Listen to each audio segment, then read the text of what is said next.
이게 언론입니까? 권력과 돈을 지키는 도구입니까?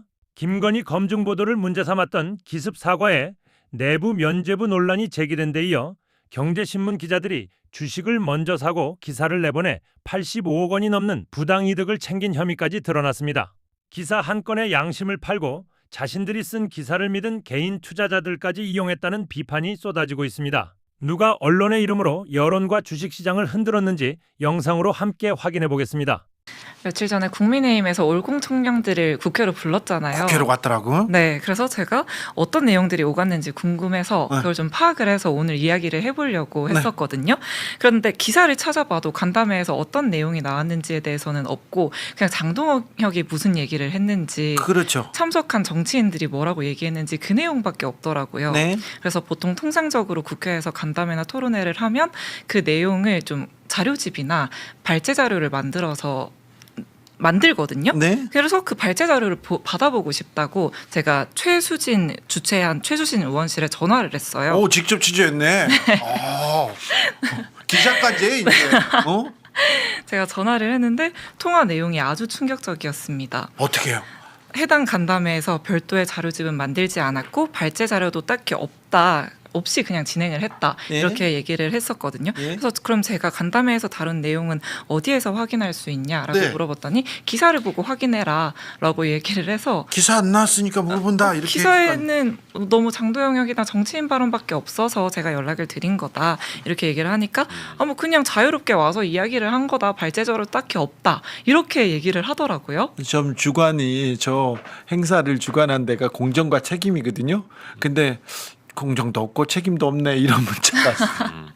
그리고 국회에서 간담회나 토론회를 하면 음. 참석한 사람들한테 사례비를 보통은 지급을 하거든요. 그렇죠. 근데 물론 뭐 사례비가 지급이 됐는지 안 됐는지의 여부는 알 수 없지만 지급이 됐다면 그것도 좀 국민의 세금일 텐데 적어도 어떤 취지로 열렸는지 어떤 문제를 논의했고 어떤 의견이 나왔는지 정도는 남겨야 되는 게 아닌가. 맞아. 이거 기자들이 기사로 썼어야 될 부분인데. 여기 보좌진 출신이라 오, 또. 역시 잘하네.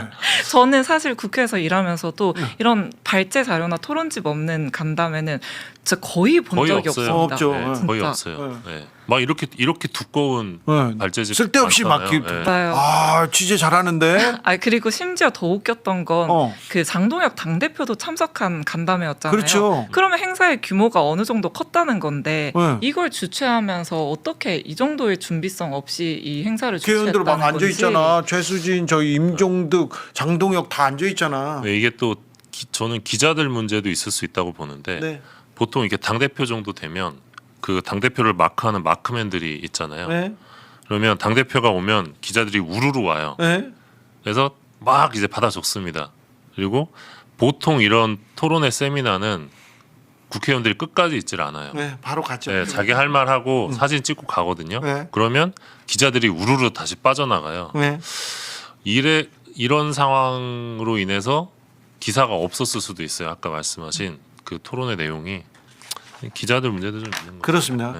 그런데 어떤 사람들이 와서 어떤 얘기를 했을까? 어떤 사람들이 왔어요? 저도 누군지를 모르겠습니다. 네. 그렇게 그 토론 그 포스터에 네. 누가 나왔는지 이렇게 하는데 뭐 아는 사람은 한 명도 없었고. 박기태, 강탄구, 네.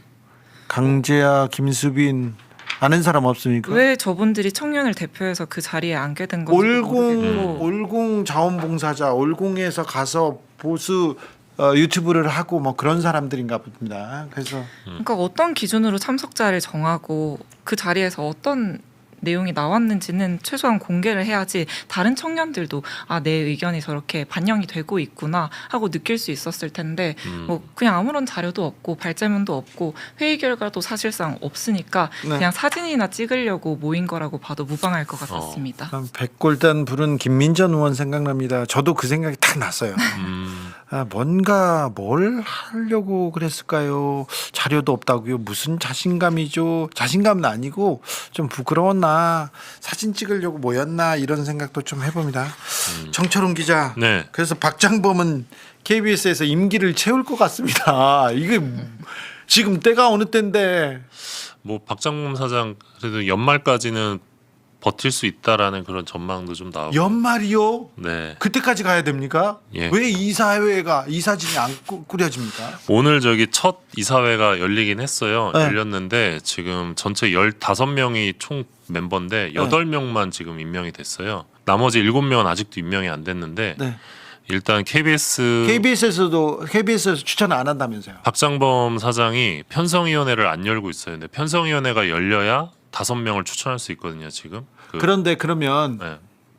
8명으로 그냥 진행하면 안 됩니까? 8명으로 진행해도 된다는 주장도 있습니다. 그러니까 8명이서 사장 뽑는 절차 들어가자라는 주장도 있는데 8명은 너무 적다. 좀 리스크가 있다라는 그런 반론도 있는 상황입니다. 그래서 지금 KBS 박장범의 임기는 계속 지나가네요. 예, 그렇습니다. 네. 네. YTN은요? YTN은 최근에 조금 구성원들이 분노한 사건이 있었는데 아마 2024년 4월 3일 기억하는 분도 계실 텐데 기습 송출된 김백 사장의 사과 방송이 있었습니다. 김건희 관련해서 혼자 사과했지 않습니까? 예, 김백이. 그 당시 최고 권력이었던 윤석열, 김건희 부부에게 고개를 숙였는데 당시 YTN의 김건희 의혹 검증 보도가 잘못됐다 이러면서 권력에 바짝 엎드렸던 그때 김건희가 막 협박했잖아. 너 한번 해볼까? 막 나도 한번 네. 까볼까? 막 상당히 했었잖아요. 굴욕적인 사건이었고 이후에 YTN은 이제 용산 방송이라는 그런 이야기도 좀 돌았죠. 이 YTN의 Y가 이제 용산이라는 네. 거죠. 근데 이게 대주주가 공기업에서 유진그룹으로 바뀐 뒤 얼마 안 돼 벌어졌던 일이고 올해 들어서 YTN 이사회가 저널리즘 책무위원회라는 걸 만들어서 당시 사과 방송에 대해 조사를 했습니다. 김백 사장은 이미 그 이재명 정부 그만뒀죠. 출범하면서 그만뒀고요. 근데 최근 감사실에서 당시 김백 사장의 이 사과 방송이 대표권 행사 범위 내로 볼 수 있다. 그러면서 보도 개입이 아니다. 이런 결론을 낸 거예요. 그래서 YTN 내부에서 이 정당한 데스킹을 거쳐 출고됐던 김건희 검증 기사들을 부관 참시하고 네. 구성원 의견 수렴조차 거치지 않은 사과극의 해악을 축소 은폐했다. 이런 비판이 나오고 있습니다. 아직도 지금 윤석열 시대에 살고 싶은가? 그러니까 YTN은? 지금도 YTN은 그 대주주가 유진그룹이거든요. 네. 그러니까 김건희 윤석열 부부에게 고개를 숙였던 네. 그 대주주가 지금도 YTN의 대주주인 상황이고 심지어 작년 11월에 YTN이 대주주가 유진그룹으로 바뀐 게 불법이다. 예. 이런 1심 판결이 나왔고 정부에서 항소를 포기했는데도 지금 지금도 대주주가 유진그룹인 그러니까요. 상황입니다. 아니 KBS든 YTN이든 정권이 바뀌고 법이 정한 부분이 있는데 왜 안 바뀌는지 많이 더딥니다. 답답합니다. 예. 매우 중요한 부분인데. 그래서 이거 방미통위에서 빨리 직권 취소 결정해줘야 된다 이러면서 이제 YTN 기자들이 지금 108배하고 뭐 예. 이렇게 노력하고 있는데 아무래도 좀 사회적 관심이 좀 더 필요해 보입니다. 사실 YTN 같은 경우는 김건희의 복수심에서 시작된 거거든요. 이 민영화가 김건희가 복수하겠다는 말을 했잖아요. 그렇죠. 네. 네. 무섭게 했어 기자. 네, 네. 한번 해볼까 막 그러면서 협박했어요. 네, 그리고 그 과정에서 되게 부당한 일들이 많이 있었고 방미통위의 승인 과정도 그렇고 네. 그래서 이거는 좀 철저한 좀 규명도 필요하고 네. 제자리를 찾는 과정이 필요한데 시간이 지금 너무 많이 흐르고 있어요. 자 KBS도 그렇고 YTN도 그렇고 TBS는 더 절망적이고 이 일을 어찌해야 되나. 시대가 바뀌었는데 이재명 정부가 출범한 지 1년이 넘었는데 아직 언론은 제자리로 가려는데 시간이 걸립니다. 그러니까 망가뜨리는 거는 쉬운데 정상으로 돌아가는 데는 정말 맞습니다. 어려워요. 이게 좀 큰 문제입니다. 재벌 주기자가 YTN 좀 사라 얘기하는데 유경선 회장이라고 조선일보하고 매우 가깝습니다. 조선일보와 가깝고 성향이 좀 그래요. 네. 그런데 진보적인 사람하고도 좀 가까운 사람들이 조금 있어요. 그래가지고 지금 이재명 정부 들었는데 이재명과 누가 가깝다더라 해가지고 몇 명을 이렇게 임명했지 않습니까? 그렇게 해가지고 막 넘어가려고 그래. 네, 두루뭉술 넘어가려고 하는데 그러면 안 됩니다. 그래서 지금 YTN 이사회 의장이 한겨레 사장 출신이거든요. 일부러 진보적인 사람을 네. 갖다 놓고 네. 그분이 막 이렇게 근데 버티고 안 돼요. 이렇게 해도. 그러면 안 됩니다. 네. 그러면 그런 꼼수가 안 된다는 걸 보여줘야 됩니다. 그렇죠. 주 기자님 사야 될 게 많네요. 내가요? 국김 당사도 사야 되는데. 김 당사도 나한테 사래요. 더 노력하겠습니다. 김건희는 조선일보에 없을 것이지 왜 YTN을 해가지고 네. 미디어 재벌설 나왔어요.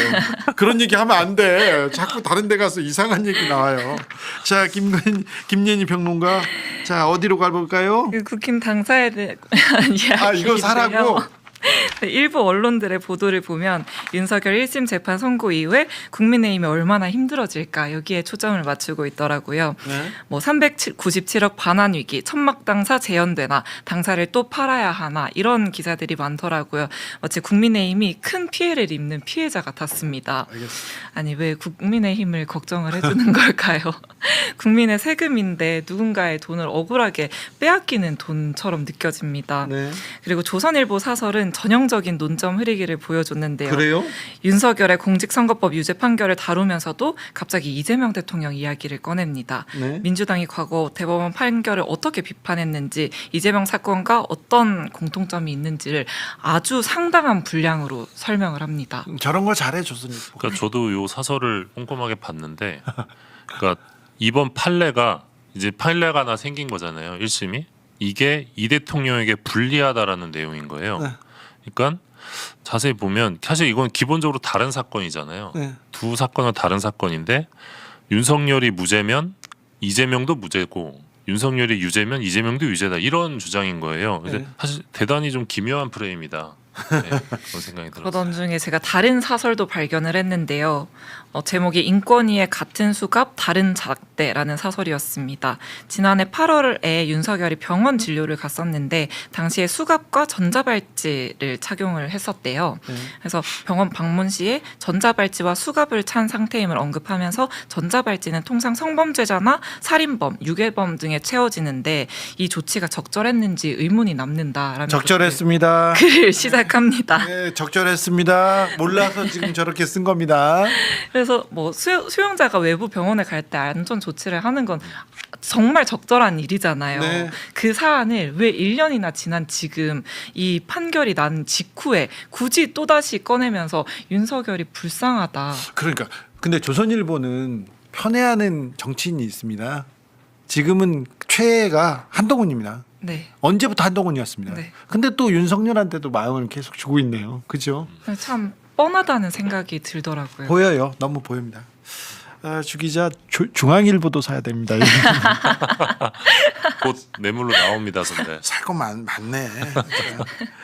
근데 저는 경제지 사고 싶어. 매일경제. 매일경제, 한국경제 이게 우리 한국 경제에 진짜 경제에 도움이 되나 도움이 안 되는지만 계속 하고 있잖아요. 네, 맞습니다. 그냥 다 사서 폭파시키세요, 선배. 다 사서 폐간시키는 걸로 네. 중지시키는 걸로. 아이 네. 말이라도 재밌다. 언론을 중지시키자. 이거 돈 모아가지고 그거 하면 좋겠다. 얼마 전에 이 수십억의 부당이득을 챙긴 경제신문 기자들 재판에 넘겨졌습니다. 네. 남부지검에서 29일 날 수사 결과를 냈는데 한국경제예요? 아니요. 그 여러 개의 매체가 섞여 있는데 네. 회계사 출신 사람하고 경제신문 기자 8명 예. 자본시장법 위반으로 기소가 되고 이 중 4명은 구속됐습니다. 네. 기자도 3명 구속됐어요. 예, 맞습니다. 내용을 보면 2020년 10월부터 작년 6월까지 1,800여 건의 기사를 통해 85억 넘는 부당이득을 얻었는데 네. 일단 종목을 정합니다. 네. 특징주를 정한 다음에 기사를 쓰고 출고 전에 이거를 선매수합니다. 네. 그런 다음에 기사를 출고하고 바로 매도를 하는 식으로 이제 돈을 벌었고. 기사 보고 사람들이 살 거 아니에요. 그럼 조금 오르잖아. 그럼 거기서 파는 거지. 네, 맞아요. 전형적인 사기야. 그러니까 사실 요즘 그 주식 때문에 우리 네. 또 개미들이 눈물 많지. 네, 힘들어요. 눈물 많은데 힘들어. 이런 식으로 돈을 번 거예요, 기자들이. 그렇죠. 기자놈들이. 기자라고 볼 수도 없는데 이 보면 처음에 이 회계사 출신 사람하고 기자가 주식 스터디를 하다가 범행을 모의했답니다. 그런 다음에 경제신문사나 일간지 기자들을 기사 한 건 써주면 출고해주면 30만 원 주겠다 이런 식으로 꼬셨대요. 그래서 섭외를 해서 단체 대화방을 파고 레디라는 신호를 주고 이제 고 하면 이제 파는 거죠. 기사도 송출하고 이런 식으로 돈을 벌었는데 대부분이 30대 후반이었다고 합니다. 네. 그리고 그 본인 명의 체크카드를 줘서 직접 기자들이 이제 그 수고비 현금 인출을 하도록 하거나 아니면 헬스장 사물함 같은 데다 현금을 두는 방식으로 이렇게 그래서 영화 거래를 보는 했대요. 것 같아요. 그러니까 이거는 사실 기자들이 기사를 이용해서 주식시장을 교란시킨 사건이거든요. 기자 리딩방이에요. 지금. 반드시 중형을 받아야 됩니다. 그렇습니다. 중형을 선고받아야 되고 네. 엄단해야 되고 우리 언론은 최소한의 양심이 있다면 이 사건이 이 기자들이 어떤 식으로 끝나는지 네. 뭐 징역형을 살게 될지 벌금을 얼마를 낼지 끝까지 추적을 해야 된다고 생각합니다. 이 경제지에서 이 부분에 대해서 이 기자가 어떤 잘못을 했습니다. 이 얘기를 해야 돼. 왜 그러냐면 그 경제지 그 신문을 보고 투자했다가 피해 본 사람이 있지 않습니까? 그러니까요. 그러니까 그 책임이 적지 않아. 맞습니다. 그런데 쉬쉬해서 넘어가라 기사도 안 써. 그 다른 데서는 기사 한 건당 30만 원을 받았다고 했는데 30만 원짜리들이야. 저 그 사명을 저버리는 금액치고 너무 적은 30만 원짜리예요, 진짜. 자존심, 자부심, 자존감이 있어야 돼. 자존감이 있어. 제가 옛날에 재벌 기사를 쓰는데 어떤 분이 봉투를 가지고 온 거예요. 근데 재벌가에서 찾아온다고 해서 내가 안 만난다고 했어. 근데 우리 국장이 만나래. 야, 그렇게 안 만나는 것도 도리가 아니야. 그래서 만나래. 만나는데 저한테 봉투를 넣어주더라고. 봉투에다가 하얀 봉투에 돈을 넣었는데 그때는 5만 원짜리 나오기 전입니다. 그래서 이만큼 나와가지고 좀 도톰했어요. 화장실 갔다 오는데 보니까 하얀 거였어. 저것도 10만 원짜리야. 수표예요.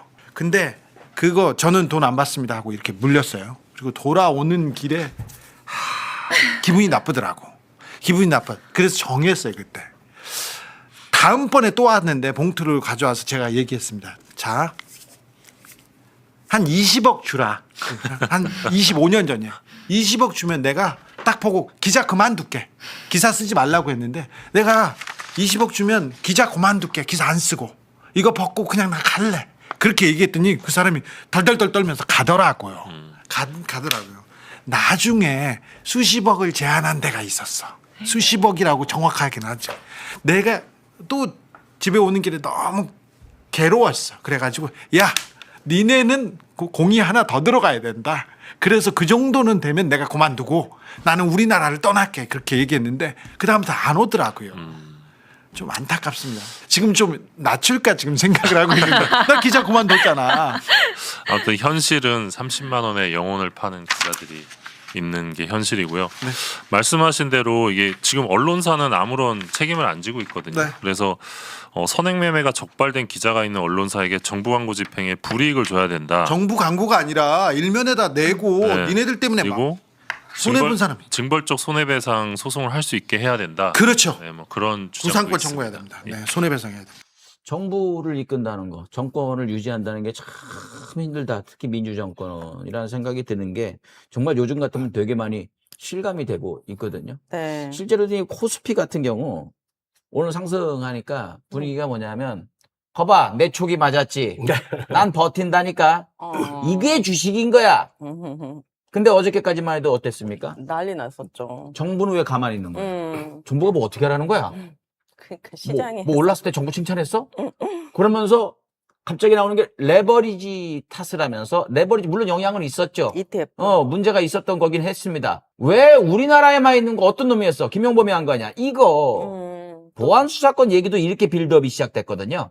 누가 요거 실무자야, 책임자야. 거기서 결국 대통령까지 갔거든요. 저는 똑같은 빌드업을 하고 있는 게 그 사람들이 보안 수사권 폐지 가지고 그렇게 난리치던 사람들이 보안 수사권 이제 거의 마무리가 되니까 네. 이제 다른 거리를 찾아가지고 자기 목소리를 내기 위해서 다른 주제를 삼은 거 아닌가 이 생각이 들 정도예요. 트집 다른 나라에 잔뜩 있더만 홍콩도 있고 미국은 셀 수 없이 많더만요. 회사마다. 그런데 우리나라에만 왜 이렇게 하냐고 그러면서 김용범부터 지금 조질라고 준비를 하더라고요. 끝이 없다고 얘기했잖아요. 이 사람들 이거 끝나면 끝날까요? 안 끝나잖아요. 그쵸. 이렇게 계속 가는 겁니다.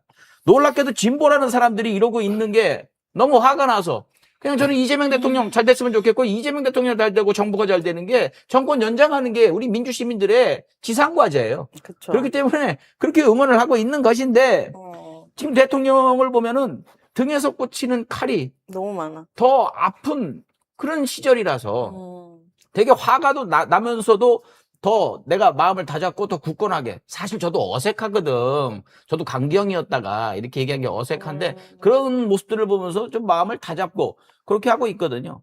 근데 계속 흔들릴 때가 많습니다. 이거 어떻게 대처를 해야 되는 건지. 어떻게 보면 내가 믿었던 사람들, 내가 따랐고 존경했던 사람들의 저런 모습을 보면서 이거 어떻게 해야 될지 뭐 길잡이가 없어요. 이럴 때 지금 이재명 대통령만 아니죠. 이재명 대통령 지지가 최우선인 사람들. 그 사람들은 지금 어떻게 마음가짐을 잡고 살아야 되는 겁니까, 형님? 그 제 기억 속에 가장 오래된 옛날 국정 과제, 국정 목표가 수출 100억 불 달성이었어요. 요즘 돈으로 하면 15조 정도니까 옛날 얘기죠. 100억 불. 온 나라가 그냥 들썩들썩하고 매일 TV, 뭐 신문, 학교 수업 시간에도 뭐 100억 불, 그리고 실제로 그게 달성되고 그랬을 때 어렸으니까 뭐 그런가 보다 했어요. 근데 그게 얼마나 큰 의미인지를 나중에 어른 되고 알았거든요. 이후에 뭐 88 올림픽을 한다, 북방 정책을 한다, 금융실명제를 한다, 한류를 개화시키고 디지털 전자정부를 만든다. 이 하나하나의 국정 목표와 과제들이 실현돼서 오늘의 우리가 있었던 거구나. 네. 우리 오늘 만나면 난 이번에 조지아 다녀왔어.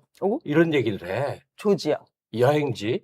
네. 유럽은 그냥 많이들 갔고 미국도 많이 가봤고 네. 그냥 간단히 갈 때 일본 정도 가고 네. 우리가 사는 삶이 이제 이렇게 달라졌거든요. 그렇죠. 그러니까 우리가 이제 지난 날을 한 번쯤 돌아보면 그 국가마다 그 정부마다 세웠던 국정 목표들이 얼마나 우리에게 중요했던 건가를 생각을 하게 돼요. 그러니까 요즘 여야의 극한 대립을 넘어서 그냥 집권당 안에서 지지고 볶고 하니까 맨날 박 터지는 것 같고 이러다 다 같이 망하나 별 생각이 다 들잖아요. 네. 그러면서 이재명 대통령을 마음으로 성원하고 이런 사람들은 자꾸 어떻게 하면 대통령을 지킬까? 난 대통령을 지킨다는 말이 제일 듣기 싫거든. 이재명은 우리가 사랑하는 사람, 저 같은 사람은 존경을 하는데 도구예요, 도구. 그럼 뭘 하려고 이재명 대통령이 있는가? 3대 메가 프로젝트에서 샌프란시스코 AI 서밋까지 이게 얼마나 어마어마한 일이냐면 그쪽에 전문가들의 얘기만 들어봐도 우리나라가 한 번 더 달라지는 거거든요. 와. 부유한 3만 불 넘는 1인당 소득을 가진 나라에서 프랑스, 영국, 독일, 일본과 같은 중견국이 되는 완전한 변화란 말이에요. 와, 그걸 생각하면 가끔 내가 사라지기 전에 내가 그런 나라에 살아볼 수도 있겠네. 내 삶이 얼마나 달라질지 그건 몰라. 내가 부유해질지 더 어려워질지는 뭐 나지 그건 몰라. 예. 근데 내가 사는 나라가 이재명 정부로 해서 그런 단계로 도약했고 그러면 가슴이 진짜 떨려와요. 그러니까 우리는 국정 과제를 좀 관심 있게 봐야 돼요. 그러니까 친석이 됐나, 뭐, 친청이 되느냐, 뭐 이것도 중요하고 매일매일의 정치 논쟁 같은 게 사소한 건 물론 아니에요. 근데 큰 틀에서 우리는 어렵사리 이재명 정부를 만들었는데 그 대통령이 그냥 뭐 대충 하루하루 가는 게 아니라 어마어마한 국정 과제를 세워서 그걸 보니까 또 기가 막히게 착착착 수립해 나가는 세계를 막 다니면서 여기서는 히토류 가져오고 저기서는 뭐 계약 쓰고 뭐 이런 거 하고 있잖아요. 네. 우리가 여기에 좀 더 집중했으면 좋겠다. 짠하잖아요.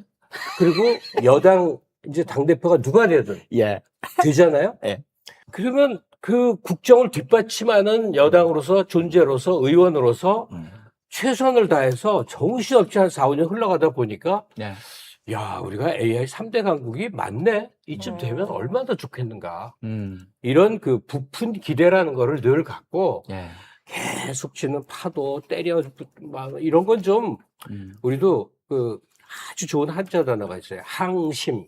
항심. 늘 한결같은 마음. 마음. 항심을 좀 가지면 얼마나 좋겠는가. 예. 항심을 안 가지면 당장 어제 코스피 폭락 보면서 이쌍 하다가 오늘 또 갑자기 외국인 순매수로 급등을 하니까 이야 이게 우리 마음이 맞아. 우리 원래 그래. 뭐라고 못해요. 예, 예, 그러나- 그게 사람의 본능인 걸. 그러나 내가 너무 선생처럼 얘기해서 죄송한데 이재명 정부에 대한 우리 마음은 항심을 잊지 말자. 네. 우리는 대통령을 지키기 위해 살아가는 게 아니라 대통령이 내세운 그 국정 목표에 함께 참여하는 기분으로 기대를 갖고 함께하는 거다. 그러고 하고 있는데 그 사람들이 거기서 뭐 떨어져 나오는 거 없는 것도 긁어내다가 이거 왜 이렇게 되는 거냐 뭐 이걸로 갖다가 자기 힘을 과시하고 있는 모습들이 보이니까 좀 답답한 거죠. 우리 정지영님은 네. 굉장히 이제 아닌 건 아닌 양반이거든. 네. 저한테 하는 얘기예요. 아. 소설 쓰고 있네. 내용은 어머나. 제대로 듣고 짓거리냐? 이동형 아류가 다 됐네. 죄송합니다. 지금 어머나. 지영님과 저는 생각이 좀 다른 것 같아요. 네. 저는 이 사태가 뭐 진정될지 모르겠습니다만은 저는 이재명 대통령 지지가 최우선인 걸로 가겠습니다. 비판적 지지. 근데 그들의 목적이 따로 있는 것 같아가지고 저는 이거 못 봐주겠습니다. 지영님 이거 이해해 주시기 바라고. 자, 우리 듀에토 주식 떨어진 거 어쩌라고 왜 젠프한테 지랄들이신지 뭐만 하면 젠프 탓이다 이렇게 얘기하는 거예요. 그때 아유. 두 분 다 고맙습니다. 아무튼 형님의 이런 마음 처음부터 이런 마음으로 당연히 갈 줄 알았죠. 근데 이렇게들 당연하죠. 난리가 날 줄 알았습니까? 그리고 보안 수사권 끝나니까 역시나 예상했던 대로 다른 걸로 뭐 씹을 거 없나 해가지고 지금 다들 지금 눈에 불을 켜고들 찾고 있는 모습이 어떻게 보면은 나중에 어쩌려고 저러나 이 생각도 들어요.